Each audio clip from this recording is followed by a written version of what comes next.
Hello students, स्वागत करते हैं आपके अपने चैनल एजुकेशन वर्ल्ड चैनल पर। तो आज हम ज्योग्राफी का ये हमारा 10वां लेक्चर स्टार्ट होने जा रहा है। इससे पहले जिसने भी पिछले लेक्चर नहीं देखे हैं वो जाकर देख लीजिए। कुछ लेक्चरों का हमने प्लेलिस्ट बना दिया है, तो आप वहाँ से भी जाकर पढ़ सकते हैं। आज हमारा ज्योग्राफी का ये 10वां लेक्चर प्लेट अभिसरण के बारे में है। तो चलिए इसको पढ़ते हैं और समझने का प्रयास करते हैं। प्लेट अभिसरण इस सीमांत पर तटीय मोड़दार पर्वतों का निर्माण होता है। जब दो प्लेटें अभिसरण करती हैं और जब वो आपस में टकराती हैं, अभिसरण होकर के आपस में टकराती हैं तो मोड़दार पर्वतों का निर्माण करती हैं। एग्जाम्पल में जब एक अभिसारी प्लेट, कौन सी प्लेट? अभिसारी प्लेट। अभिसारी प्लेट और अपसारी प्लेट के बारे में हम पढ़ चुके हैं पहले भी, तो जाकर देख लीजिएगा उस लेक्चर को भी। तो कह रहा है कि जब एक अभिसारी प्लेट महाद्वीपीय और दूसरा महासागरीय हो, कहने का प्रयास कर रहा है, कहना चाह रहा है कि जब एक अभिसारी प्लेट महाद्वीपीय हो और जो दूसरी प्लेट हो वो महासागरीय हो, तो महासागरीय प्लेट अधिक भारी होने के कारण, कैसे होने के कारण? दो प्लेटें होगी, एक महाद्वीपीय होगी और एक महासागरीय होगी, और जो महासागरीय प्लेट होगी वो भारी होगी, और भारी होने के कारण महाद्वीपीय प्लेट के नीचे अधिगमन हो जाती है। जो महासागरीय प्लेट है वो महाद्वीपीय प्लेट के नीचे क्या हो जाती है? अधिगमित हो जाती है, चली जाती है। जब वो नीचे जाती है तो महाद्वीपीय प्लेट ऊपर चढ़ती है, और जब ये ऊपर चढ़ती है तो मोड़दार पर्वतों का निर्माण करती है, जिससे गर्त का निर्माण होता है एवं उसमें अवसादों के निस्तर जमाव व वलन से मोड़दार पर्वतों का निर्माण होता है। हमने पिछली कक्षा में भी देखा है और बहुत अच्छे से डिटेल में बताया है कि किस प्रकार से मोड़दार पर्वत बनते हैं, किस तरीके से महासागरीय और महाद्वीपीय प्लेटें आपस में टकरा करके महासागरीय प्लेट नीचे जाती है, अधिगमित होती है और मोड़दार पर्वतों का निर्माण करती है। हमारे भारत में भी ऐसे कई मोड़दार वाले पर्वत हैं। उदाहरण के लिए जैसे रॉकी और एंडीज पर्वत, ये दो मोड़दार पर्वतों के उदाहरण हैं। इसी प्रकार से आगे बढ़ते हैं कंटिनेंटल कन्वर्जन के बारे में।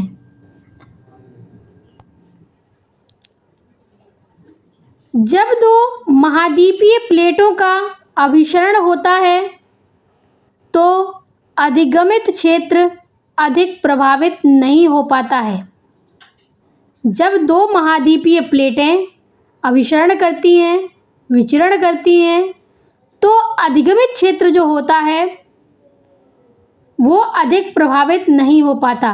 अधिगमित क्षेत्र मतलब जहाँ से प्लेटें गुजर रही हैं, जहाँ से प्लेटें निकल रही हैं, जा रही हैं, वही अधिगमित क्षेत्र कहलाता है, जिससे कि ज्वालामुखी उद्गार फूट सके।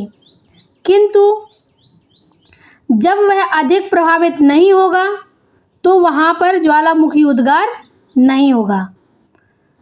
किंतु उक्त क्षेत्र, जो उसके अलावा जो क्षेत्र है वह भूगर्भिक दृष्टि से अस्थिर हो जाता है।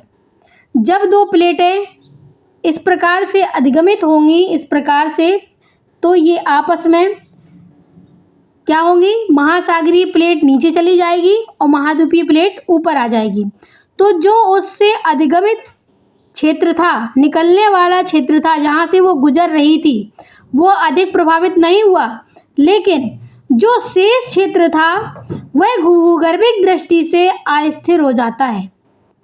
कालांतर में यहाँ फिर क्या होता है, जब अस्थिर हो जाता है तो मोड़दार पर्वतों का निर्माण हो जाता है। जब वह अस्थिर हो जाएगा भूगर्भिक क्षेत्र, तो वहाँ पर ऊपर नीचे होगी पृथ्वी और मोड़दार पर्वतों का निर्माण करेगी। हमारे प्रायद्वीपीय भारत में हिमालय इसका विशिष्ट उदाहरण है। हमारा जो हिमालय है यह मोड़दार पर्वतों का ही उदाहरण है। अगला है ओशियानिक और ओशियानिक कन्वर्जन। आगे है, देखते हैं, प्लेटें आपस में टकराती हैं तो अतः सागरीय मोड़दार पर्वतों का निर्माण होता है। जैसे हमने पहले भी बताया कि प्लेटें जब आपस में टकराती हैं तो मोड़दार पर्वतों का निर्माण करती हैं। जब दो प्लेटें महासागरीय हो तो अपेक्षाकृत बड़े व भारी प्लेट का धंसाव होता है। चूँकि ओशियानिक है और ओशियानिक है, दोनों ओशियानिक थी, पहले दोनों कंटिनेंटल थी और ये दोनों ओशियानिक है। तो कह रहा है कि जब दोनों प्लेटें महासागरीय हों तो अपेक्षाकृत बड़े व भारी प्लेट का धंसाव होता है, क्योंकि महासागरीय प्लेट महाद्वीपीय प्लेट की अपेक्षा ज़्यादा भारी होती है। तो जब दो महासागरीय प्लेटें होंगी और दोनों भारी होंगी तो प्लेटों का धंसाव होता है। परिणामतः क्या होता है, वहाँ पर गर्त का निर्माण होता है और ज्वालामुखी प्रक्रिया प्रारंभ हो जाती है।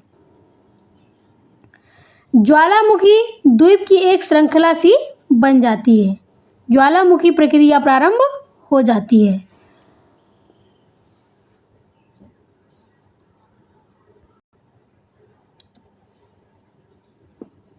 प्रशांत प्लेट व जापान या फिलीपींस प्लेटों के अभिसरण क्रिया के परिणाम से इसे भली भांति समझा जा सकता है। जैसे कि प्रशांत जो प्लेट है और जापान या फिलीपींस प्लेटों में इस प्रकार की प्रक्रियाएं होती रहती हैं, तो ये उसका उदाहरण है। इसी प्रकार से आगे देखते हैं, प्लेटों के गति के कारण। किस प्रकार से प्लेटें गति करती हैं, किस प्रकार से प्लेटें चलती हैं। पृथ्वी की सभी बड़ी तथा छोटी प्लेटें गतिशील हैं। हमारी पृथ्वी पर चाहे वो छोटी प्लेट हो चाहे वो बड़ी प्लेट हो, सभी प्रकार की प्लेटें गतिशील हैं, चल रही हैं, चलायमान हैं। गतिशील मतलब चलायमान है। इनकी गति तथा गति को प्रभावित करने वाले निम्न कारण हैं। कुछ कारण इस प्रकार के हैं कि हमने कुछ को पढ़ा है, कुछ को हम पढ़ेंगे। तो जो प्लेटों की गति है उनके कारण कौन कौन से हैं। पृथ्वी की गति के दो प्रमुख कारण हैं। सबसे पहला है पृथ्वी का घूर्णन। पृथ्वी किस प्रकार से घूर्णन करती है इसके बारे में भी हम अच्छे से डिटेल में पढ़ेंगे। तो जो पृथ्वी का घूर्णन है यह प्लेटों की गति का महत्वपूर्ण कारण है कि किस प्रकार से प्लेटें गति कर रही हैं, गतिशील हैं, और किस प्रकार से प्लेटें प्रभावित हो रही हैं। जब पृथ्वी घूर्णन करती है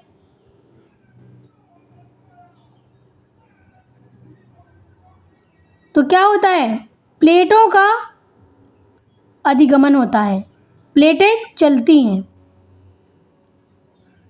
है ना।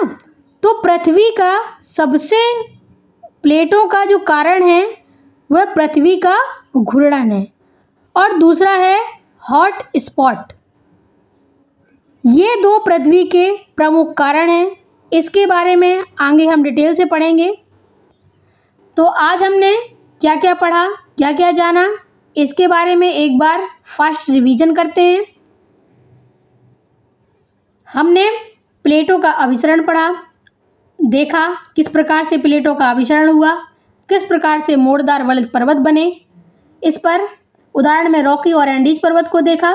इसी प्रकार से कॉन्टिनेंटल प्लस कॉन्टिनेंटल को देखा, कन्वर्जन को देखा कि जब दो महाद्वीपीय और महाद्वीपीय प्लेटें टकराती हैं तो किस स्थिति का निर्माण होता है। इसी प्रकार दो ओशियनिक यानी महासागरीय और महासागरीय प्लेटों के बारे में जाना और देखा कि दोनों महासागरीय और महासागरीय प्लेटें जब आपस में टकराती हैं तो वहाँ पर ज्वालामुखी प्रक्रिया प्रारंभ हो जाती है, गर्त का निर्माण होता है। लेकिन जब कॉन्टिनेंटल थ्योरी में जब हमने पढ़ा था तो वहाँ पर ज्वालामुखी प्रक्रिया नहीं हो रही थी।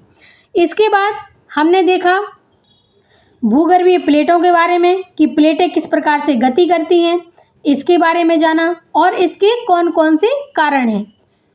तो ये आज का हमारा लेक्चर था। आप सभी को अच्छा लगा हो तो दिल से लाइक कीजिएगा, सब्सक्राइब कीजिएगा, कमेंट कीजिएगा। फिर मिलते हैं एक नेक्स्ट वीडियो के साथ। तब तक के लिए धन्यवाद।